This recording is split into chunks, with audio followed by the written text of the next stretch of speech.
ಇನ್ನೂ ಕೂಡ ಮಾನ್ಸೂನ್ ಮುಂಗಾರು ಆರಂಭ ಆಗಿಲ್ಲ. ಪೂರ್ವ ಮುಂಗಾರಿಗೆ ಬೆಂಗಳೂರು ತತ್ತರಿಸಿ ಹೋಗಿದೆ. ನಿನ್ನೆ ತಡರಾತ್ರಿ ಬಿದ್ದಂತಹ ಮಳೆಗೆ ಬೆಂಗಳೂರಿನಲ್ಲಿ ಆಗಿರ್ತಕ್ಕಂಥ ಅನಾಹುತಗಳು ಒಂದ ಎರಡ ಎಲ್ಲ ಏರಿಯಾಗಳಲ್ಲೂ ಬಹುತೇಕ ನಿನ್ನೆ ಭರ್ಜರಿ ಮಳೆಯಾಗಿದೆ.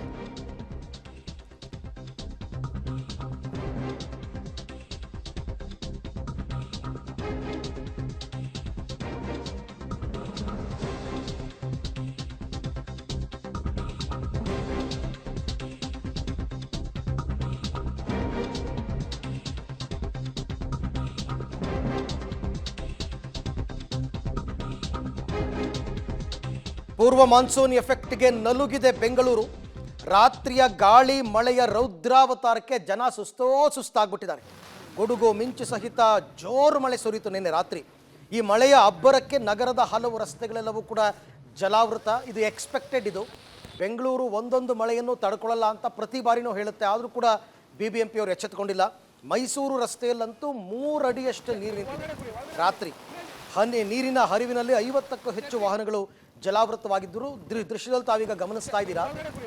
ಪಾಪ ಗೊತ್ತಿಲ್ಲ ಅವ್ರಿಗೆ ಇಷ್ಟೊಂದು ನೀರಿದೆ ಅಂತಂದ್ಬಿಟ್ಟು ಹೆಂಗೋ ಮುಂದಕ್ಕೆ ಹೋಗ್ಬೋಣ, ಪಾಸ್ ಆಗ್ಬೋಣ ಅಂತ ಬಂದು ಮಧ್ಯದಲ್ಲೇ ಸಿಕ್ಕಾಕೊಂಡಿದ್ದಾರೆ. ನೋಡಿ, ಜನ ಬಂದು ಅದನ್ನು ಎಳಿತಾ ಇರೋ ದೃಶ್ಯ ನೋಡ್ತಾ ಇದ್ದೀರಾ. ಆಟೋಗಳ ಪರಿಸ್ಥಿತಿ ಅಂತೂ ಹೇಳುತ್ತಿರೋದು.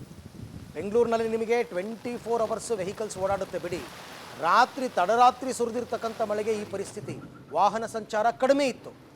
ಇದೇನಾದರೂ ಹಗಲೊತ್ತಲ್ಲಿ ಆಗ್ಬಿಟ್ಟಿದ್ದರೆ ಪರಿಸ್ಥಿತಿ ಇನ್ನೂ ವಿಕೋಪಕ್ಕೆ ಹೋಗ್ತಾ ಇತ್ತು. ಮಧ್ಯರಾತ್ರಿ ಆಮೇಲೆ ಈ ಮ್ಯಾನ್ ಹೋಲ್ಗಳು, ಡ್ರೈನೇಜ್ ಮ್ಯಾನ್ ಹೋಲ್ಗಳಿದೆಯಲ್ಲ, ಮ್ಯಾನ್ ಹೋಲ್ ಎಲ್ಲ ತುಂಬಿ ಹೊರಗಡೆಗೆ ನೀರು ಉಕ್ತಾ ಇರೋದನ್ನು ನೋಡ್ತಾ ಇದ್ದೀರಾ. ನೋಡಿ ಅಲ್ಲಿ ಯಾಕೆ ಅಂದರೆ ಡ್ರೈನೇಜ್ ಸಿಸ್ಟಮ್ ಸರಿ ಇಲ್ಲ.